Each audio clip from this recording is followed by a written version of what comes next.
ፌቨን አሁን ላይ እንደተመለከታችሁት ከነብዩ ጥልቅ ያለ ፍቅር ስለያዛት እንግዲህ የፈለገውን ነገር ነው እያደረገችለት ያለችው። ግን በኋላ ላይ ግን ይጸጽታታል ይሄንን የምታደርገውን ነገር። እንዲሁም እህቷን የምታሰቃየው ጽጌሬዳን እንግዲህ በጣም እያሰቃየቻት ነው። ግን ደስ የሚለው ነገር ደግሞ እሷ በገፋቻ ቁጥር በጣም መልካም ሰዎች ወደ ህይወቷ እየመጡ ነው። ነብዩም እንግዲህ የጊዜ ጉዳይ ነው እንጂ ነብዩ ራሱ ወደ ጽጌሬዳ እንደሚመጣ አንጠራጠርም። ጽጌሬዳ የምትወደድ ልጅ እና በጣም ፍቅር የሆነች ልጅ ነች። እነዚህ ጋር ራሱ ለነብዩ ደውላ አባቱ አመም እንዳደረገው እና ወደ ትምህርት ቤት ካልመጣ ሄደህ እንድታየው ስትለው እዚህ ጋር ነብዩ ያሳየው ነገር ለጽጌሬዳ በነገራችን ላይ እኔ እንጂ ሆነ ሩህሩህነት ነው። እና ከእንግዲህ ወዲያ እንግዲህ ጽጌሬዳና ነብዩ የሚቀራረቡበት ጊዜ እየደረሰ ነው ብዬ ነው የማስበው። ምክንያቱም ነብዩ እንግዲህ ያው ብዙ ቢያሰቃያትም ምንም ነገር ቢያደርጋትም ግን ለአባቱ ያላት ፍቅርና እንግዲህ ለአባቱ ያላት አክብሮት በጣም ይለያልና ይህ መልካምነቷ እንደሚያሸንፈው አንጠራጠርም። እና ከተመለከታችሁ እንግዲህን ያው የፌቨን እናት የገዛ ልጇን እንግዲህ ሳትቆጣጠር አሁን ላይ ጽጌሬዳን ለመዳር በጣም ጉብቅጥ እያለች ነው። ግን ይህ ነገሩ ደግሞ እየጠቀመቻት እንጂ በፍጹም እየጎዳቻት አትሄድም። እና በእንግዲህ የጽጌሬዳ እናት ደግሞ አንደኛ እያጠፋች ነው ማለት ልጇን ማዳመጥ ልጇን መምከር ሲገባት ጽጌሬዳን ብታዳምጣትና ብትሰማት የሆነ እዚህ ደረጃም መድረስ የለባቸውም ብዬ ነበር የማስበው። በእርግጥም ያው ካየችውና ከተነገራት አንጻር ቢሆንም ግን ልጇን ብታዳምጣት ብዬ አስባለሁኝ። እና የጽጌሬዳ እናት እንግዲህ እንዳያችሁት በባለፈው ይህ የእርግዝና መመርመሪያ ነው ብላ መድኃኒቱን ሰጥታት ነበረ ማለት ነው። እና በዚህ ጊዜ ጽጌሬዳ እናት በጣም ትደነግጣለች። ጭራሽ እዚህም ደረጃ ደርሳል ይኖራል ወይኔ ጉዴ እያለች እንትን ትላለች። ስለዚህ ይች ልጅ በጊዜ እንዳራት እንደዚህ ቃላ ከምታመጣ ስትልም እንግዲህ ትነግራታለች። የጽጌሬዳ እናትም እንግዲህ ላስብበት ነበር ያለችው። እና ጽጌሬዳ እንግዲህ እንዳያችሁት ያው ትምህርት ቤት ፈተና ተበላሽቶባታል። እሱም እንግዲህ ምንድነው እንግዲህ ይቺ ፌቨን ነች ያቀያየረችባት ማለት ነው። ፌቨን እንግዲህ እንዳያችሁት አይዲዋን ወስዳለሁኝ እያሉ ከነብዩ ጋር ተነጋግረው ልክ በተነጋገሩት መሰረት የእሷን የሰራችውን አሳይመንት ወስዳ ልክ ሌላ የተበላሸ አሳይመንት ነበር ያደረገችው።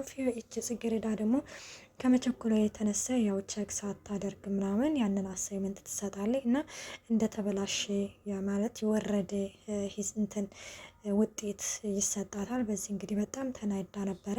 እና ነብዩ ጓደኛ እንግዲህ እንዳያችሁት ምን ሆነሽ ነው ጽጌሬዳ ሲላትም እንግዲህ ውጤት ተበላሸብኝ እያለችም ተነግረዋለች። ምን አይነት ውጤት የተበላሸብሽ? እንዴት ሆኖ? አንቺ እኮ በጣም ጎበዝ ልጅ ነች ሲላትም እኔ እንጃ የሰራሁት ትክክል ነበረ፣ ግን እዛ የሰጠሁት ውጤቱን ሲያሳይ ግን የተሳሳተ ወረቀት ነው፣ ያንን እኔ በፍጹም አልሰራሁም፣ ያ ሌላ ሰው አቀያይሮብኝ ነው እያለችም ትነግረዋለች። እሱም በቃ ተረጋጊ፣ አንቺ እኮ በጣም ጎበዝ ነች፣ ስለዚህ ታስተካክዋለሽ ይላታል። ጽጌሬዳም ይህንን ነገር ካላስተካከልኩ በቃ መጫሬ ነው፣ ከትምህርት ቤት እጫራለሁኝ እያለችም ትነግራለች። ነብዩም እንደዚህ አይነት ነገር እንደሌለ ያስረዳታል። ሰላም ወዶቼ እንዴት ናችሁ? ደህና ናችሁ ወይ? ያለው እግዚአብሔር ይመስገን። እንኳን በሰላም መጣችሁ ወደዚህ ቻናል። እንግዲህ ለዚህ ቻናል አዲስ የሆናችሁ ሰብስክራይብ በማድረግ ቤተሰብ የሆኑ ወንድም ነባሮች ስለምታበረታቱኝ እጅግ አድርጌ አመሰግናለሁ። ተወዳጅና ልብ አንጠልጣይ የሆነውን ጽጌሬዳ ድራማ ይዘንላችሁ ቀርበናል። እናም እንዳያችሁት እንግዲህን ጽጌሬዳ ያው ነብዩ ጓደኛ እንግዲህ እንደዛ ብሎ ያጽናናታል ማለት ነው። እና ሌላው ማለት ነው ውዶቼ ጽጌሬዳ እንግዲህ ያንን የጽጌሬዳን ውጤት ይዛ ሄዳ ለነብዩ ታሳየዋለች። ነብዩ ደግሞ ይሄ ምንድነው ምናምን ሲላት የጽጌሬዳ ውጤት እንደዚህ እኮ ብዬ ቀየርኩባት እያለችም ትነግረዋለች። እሱም በጣም ይደሰታል ማለት ነው። እና በጣም ተደስተው በቃ እንውጣና ማኪያቶን ጠጣ እየተባባሉ ተያይዘው ይሄዳሉ።